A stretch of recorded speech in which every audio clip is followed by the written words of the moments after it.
In the series so far, we looked at creation. We looked at the big view of creation, Genesis 1. Genesis 2, we looked at the personal story of creation and humanity. And so this week, now we're going to look at what happens in Genesis 4. Last week we talked about the Garden of Eden and how that came about of the Adam and Eve being discontinued from the garden. So today we're going to look at what happens as they have children and go from there. Basically, it's known as the story of Cain and Abel. If you've heard the story in children's times, the story of Cain and Abel. Let's start with verse 1 of chapter 4. Are you ready? Here we go. The man named Adam. Okay, so this is maybe the first time that the Adam, which is the word for human, becomes an official name. Okay, so it's the Adam, or the man, did this and did that. Now it's the man Adam, so the Adam. Okay, so we've finally just kind of, in this story, they've kind of just chosen this human name and get called him human. Okay, so human, or Adam, knew his wife Eve intimately. She became pregnant and gave birth to Cain and said, I have given life to a man with the Lord's help. She gave birth a second time to Cain's brother Abel. Abel cared for the flocks, and Cain farmed the fertile land. Sometime later, Cain presented an offering to the Lord from the land's crops, while Abel presented his flock's oldest offspring with their fat. The Lord looked favorably on Abel and his sacrifice, but didn't look favorably on Cain and his sacrifice. Cain became very angry and looked resentful. And the Lord said to Cain, Why are you angry?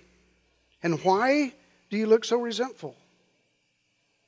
If you do the right thing, won't you be accepted? But if you don't do the right thing, sin will be waiting at the door, ready to strike. It will entice you, but you must rule over it. Cain said to his brother Abel, Let's go out to the field. Best if you don't do that, right? If your brother asks you to go out to the field, don't do it, I'll tell you. When they were in the field, did your brother ever ask you to go out into the field when you were out, on the farm? Keith did, Jess didn't. Okay, so Keith, you're still alive, so that's good. He said, let's go out the field. When they were in the field, Cain attacked Abel, or his brother Abel, and killed him. The Lord said to Cain, Where's your brother Abel? Cain said, I don't know. Am I my brother's keeper or my brother's guardian? And the Lord said, What did you do? The voice of your brother's blood is crying to me from the ground. You are now cursed from the ground that opened its mouth to take your brother's blood from your hand. When you farm the fertile land, it will no longer grow anything for you, and you will become a roving nomad on the earth. Cain said to the Lord, My punishment is more than I can bear. Now that you've driven me away from the fertile land and I'm hidden from your presence, I'm about to become a roving nomad on the earth, and anyone who finds me will kill me. Well, yeah, right? I mean, after all, he started it. And the Lord said to him, It won't happen. Anyone who kills Cain will be paid back 7 times. So the Lord put a sign on Cain so that no one who found him would assault him.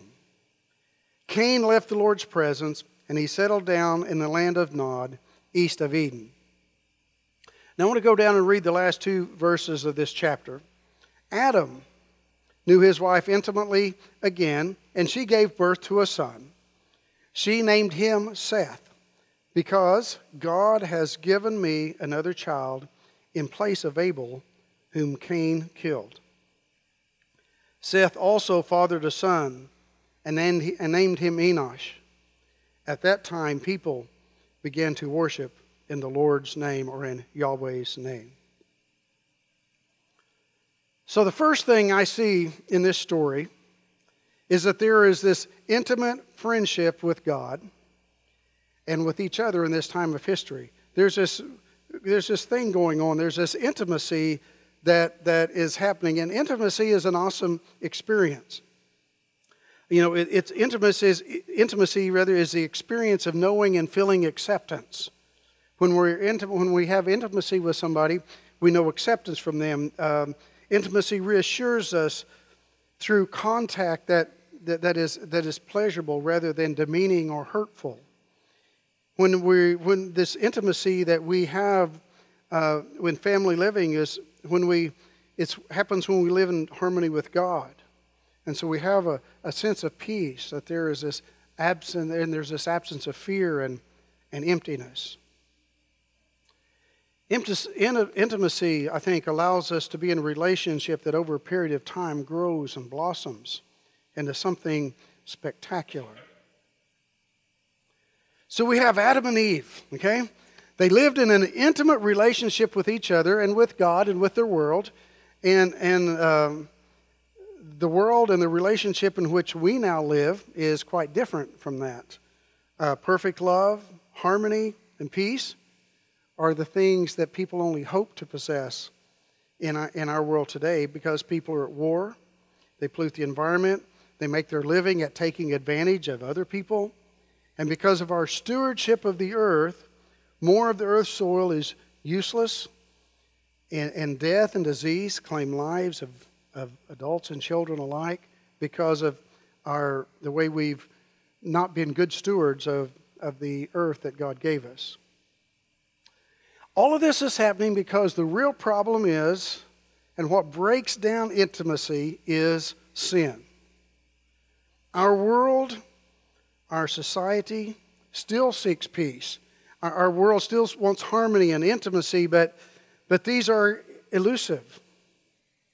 Instead, we have alienation and we have fear in the streets of cities and even small towns.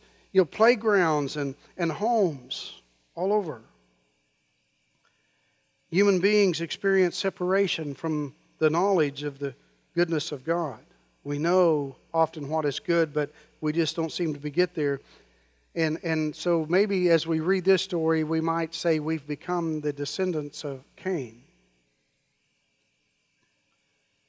Now, this story of of Cain and Abel may be familiar to you. The biblical writer lets us know that Cain and God are on speaking terms, right? I mean, he goes right there and talks to Cain, and Cain brought the offering to the Lord, just as Abel did. And the thing is there's this familiar, where they're together there, God, it says, looked favorably on Abel's offering, but did not look favorably on Cain's offering. And that seems to be the beginning of some issues that we read about, at least. So one of the mysteries of this story is, why does God accept the one and not the other? A lot of questions around this, and we won't ask them all today, but we just want to kind of talk through some of these things. Why does God accept one offering and not the other? Well, we're not told exactly. There's some things, and people have taken some things that are said and taken it quite a ways and tried to decide what it means, but we don't know for sure exactly what it means. But here's the thing about us as humans, especially in our world today, is we're uncomfortable when we see unequal treatment happening.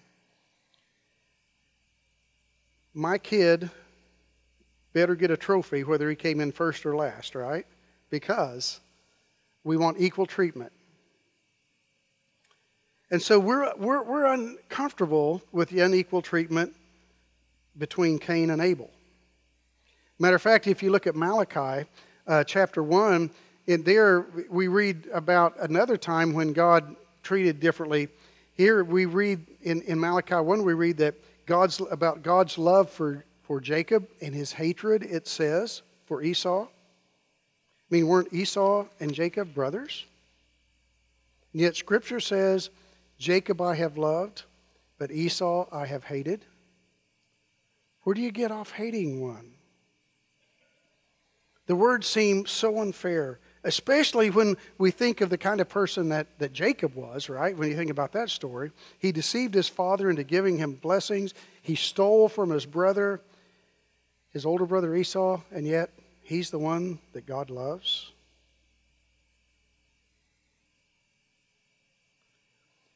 Why does God bless one and not the other? I think we can ask questions, and I have asked questions like, why did God harden Pharaoh's heart? It says there in Scripture, God hardened Pharaoh's heart. Why would he choose Israel to be his people instead of someone else? Why does God tell Rebekah that the elder will serve the younger? I mean, that's not the societal norm for their day. Why did God choose the youngest son of Jesse, who was still just a teenager, to be the king of Israel, and chose him and replaced Jonathan, who should have been the next king? When all we read about Jonathan was an amazing young man who knew about love and knew what it meant to give his life for his friend.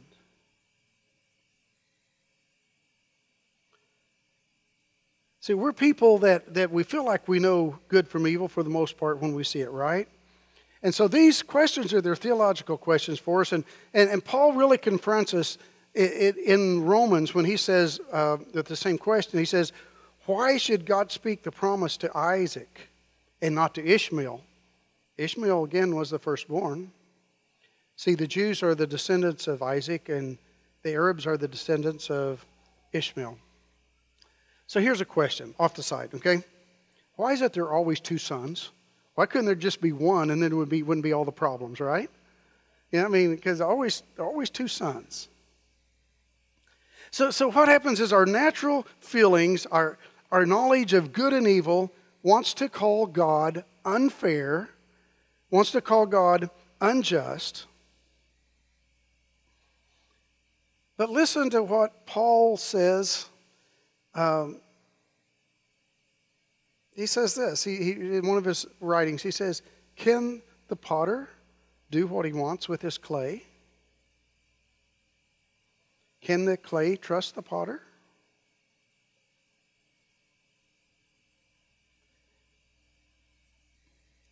Cain, we'll get back to our story. Cain, by experience, feels that God is unjust by not accepting his offering. He feels he's been unjustly treated by God. So, but let me ask you this question first. Do you think Adam and Eve told their sons about the Garden of Eden? I would assume they did, right? They told them about the wonderful stuff, and don't go over there because there's this thing with a sword that'll whatever, and yeah, I think they probably told them. Maybe even told them how they did what was wrong and had to leave the garden? Probably. Do you think Adam and Eve told their boys how God forgave them and made them clothes? I'm sure that was part of the story as well. I'm sure they did. So here's Cain. He knows God. He speaks to him. They speak to each other. And then also, he has these wonderful stories from his parents. Now we don't know what's wrong with Cain's offering, right? We don't know how large, how small. We don't know what was wrong in his heart before he offered the thanks to God. What we are seeing here, though, is an act of worship. There's an offering to God. We know that God looked with favor on Abel's offering from the firstborn of the flock, or the oldest of the flock. But Cain's offering did not receive God's favor. Cain knew his offering was not acceptable, apparently. And so he became jealous, he became angry, and he responded with, "It isn't fair. Haven't I worked at least as hard as Abel did? I mean, he just watches the sheep, and I have to till the soil." It's not fair. Maybe he thought. What good is it to pray and to sacrifice to God if God treats me like this? I think that's what was going on through Cain's mind. Okay, before I finish this sermon, I want you to do something. Will you poke the person beside you and say, these chairs are way too comfortable, don't go to sleep? All right, here we go. Second half. That was intermission, by the way. But the Lord comes to Cain. I think the Lord comes to Cain in a very helpful way. Why are you angry? Why do you look so resentful? Are God's words. And so note the next verse. Doesn't it hint that Cain knows what was right? And you see, these are verses 6 and 7. Why are you angry? And why do you look so resentful? If you do the right thing, won't you be accepted? This is what God is telling Cain. If you do the right thing, won't you be accepted? If you don't do the right thing, sin will be waiting at the door to strike. It will entice you, but you must rule over it. And so the Lord, I think, intervenes for Cain. And so we see that Cain's real enemy is not God. Cain's real enemy is not Abel. Cain's real enemy is sin. And even then, God warns him, don't let anger lead you to sin. Sin will be waiting at the door, ready to strike. But here's the thing. The sin problem is real for us too. Sin didn't end with Adam and Eve and then Cain, right? This actually reminded me of a story that I'd heard years ago about two little boys, I think 3- and 4-year-old boys. They were playing and having a good time, but it was about the end of summer and they'd been playing together way too long. And so they'd been together too much time that day, and so they started fighting, and they fought, and the younger one kept taunting the older one kept taunting the younger one, and the younger one was trying to get back, and so the 3-year-old says to the 4-year-old, I hate you. And the 4-year-old says, I hate you even more. Well, Mom was starting to realize that things had gone too far, and so she decided to use her wisdom and bribery, okay? She says, now boys, you know we don't act that way. I can't take 2 young men to Chick-fil-A for lunch if they hate each other. The 4-year-old, seeing the wisdom of his mom's reasoning, said, I don't hate you. The 3-year-old said, I'm not hungry. I still hate you.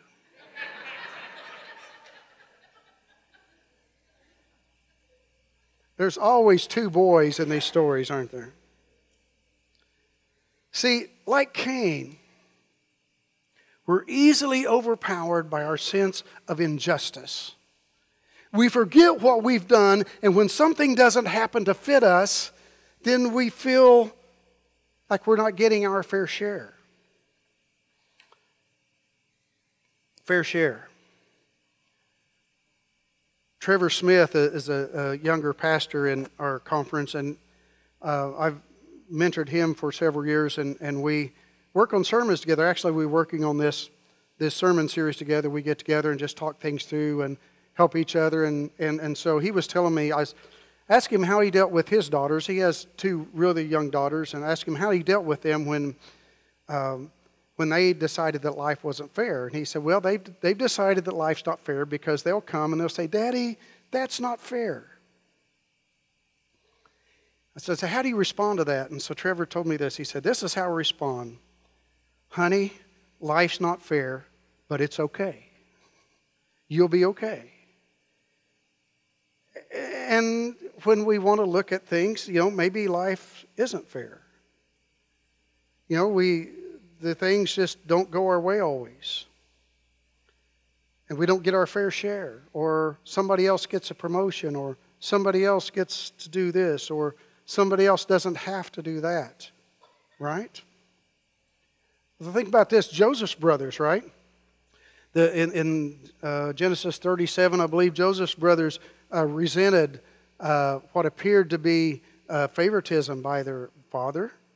toward Joseph, and jealousy and resentment was the root of their sin. And it nearly ended like Cain with them murdering a sibling, murdering Joseph. Almost. But here's the thing about Cain. When Cain hears God say that you know what to do right, and if you do what's right, you're accepted. Just do what's right and you're accepted. But it's like Cain doesn't even hear God's word. Did you catch that when we read through that? Go back and read it again later today. And you'll see that you're going right through there, and God says, Cain, if you do what's right, you're accepted. But don't do what's wrong because sin is waiting for you. And immediately, Cain goes, in this scripture, goes and says, hey, Abel, let's go check out the field. It's like he doesn't even hear God's word. He's already decided in his heart. But see, here's the thing. I think God places God's law into our hearts. We have what we call a conscience. Unless we've abused it so badly it doesn't work anymore. We have a conscience that helps us know what is right and what is wrong. The question is, what voice do we listen to? See, Cain invites his brother out to the field. He has a hatred so much for his brother that he kills him. And then the act is done. The temptation to that point now becomes a sin, and there's no turning back. Abel's dead. It's God who opens a conversation with Cain. Where is your brother? Now, you remember that conversation with Adam and Eve last week? Hey, Adam and Eve, where are you? It's not that God didn't know, because we read that he said, Abel's blood has been crying out to me from the ground. Where's your brother? But Cain just shrugs his shoulders and lies. I don't know. Am I my brother's keeper? Am I my brother's guardian? Do I have to watch him all the time just because he's the younger brother? Isn't he an adult too? Can't he live his own life? But see, God was not deceived by fig leaves in last week's story in the garden. God sees through Cain's lie as well. Abel's tongue is silent, but his blood is not. It cries out from the earth. And so Cain ought to collapse in tears, right? He ought to just collapse in tears and like Peter did after he denied Jesus the 3 times at the house of the high priest. Cain ought to confess his whole horror. He ought to throw himself on God's mercy. But he doesn't. He doesn't do that. He retreats into self-pity. My punishment is more than I can bear. I killed somebody, but if somebody kills me, or just the fact that I don't get to farm my land and do what I love really much, a whole lot, then suddenly that's really unfair to him. It's more than I can bear. I just want to make that sound sarcastic. After you killed somebody, and then I have to move, Whoever finds me, he says, will kill me. So what happens is because of sin, Cain is alienated from his family. He's alienated from his love for the land. And he's alienated himself from God. He turned his back and he walks away from God. Now, I want to flip forward or go to later in the story to the New Testament in the Gospels. And we find that there were 2 men who walked with Jesus for 3 years. They saw miracles. They saw Jesus work miracles. They saw Jesus raise dead people. They listened to Jesus tell about God's love. They saw God offer forgiveness many, many times. They saw Jesus do that. And then there came a time in the garden. This was the garden of the olive trees. Outside the walls of Jerusalem, one man, Judas, betrays Jesus for 30 pieces of silver. The other man, Peter, followed Jesus into the courtyard of the high priest to his home. And he there too betrays Jesus. Peter lied, saying, I don't know this man. And he did that in order to save his own skin. Now here's the difference between the two. Their self-reflection was different. Right? Both admitted their action was wrong. Peter wept bitterly. But Judas, for reasons we don't know, couldn't grasp in his own heart the very words that he had heard Jesus say to many sinners, that your sins are forgiven. He just couldn't grasp that. And we know their ending is different. Cain could have gone through this process. He could have come humbly back to God and asked for God's mercy and forgiveness. Instead, he turns his back on God. He walks away. Judas went out and hung himself. But we find Peter at the cross. See, at the cross, there were words shouted that were words filled with hatred. But Jesus never hated back. He called on his Father to forgive them even as he was in such drastic pain and suffering. I think it's at the cross that we find intimate friendship with God and each other. We find that restored. Intimacy. Where I started, where I'll end. Intimacy is the experience of knowing and feeling acceptance. Because of Jesus, we've been accepted by God, and we can have this intimate relationship with God. In intimacy, we are reassured of God's love through the joy of worship and prayer. Jesus' words tell us that we can trust the potter who made us. At the foot of the cross, we find harmony with God. There's a sense of peace. There's this absence of fear and of death because Jesus rose from the grave. And now, living under God's grace, filled with God's Spirit, we learn to live in a growing, a blossoming relationship where over a period of time, we come closer and closer and closer to imitating the acts of Jesus Christ and the thoughts of Jesus Christ. Let's pray.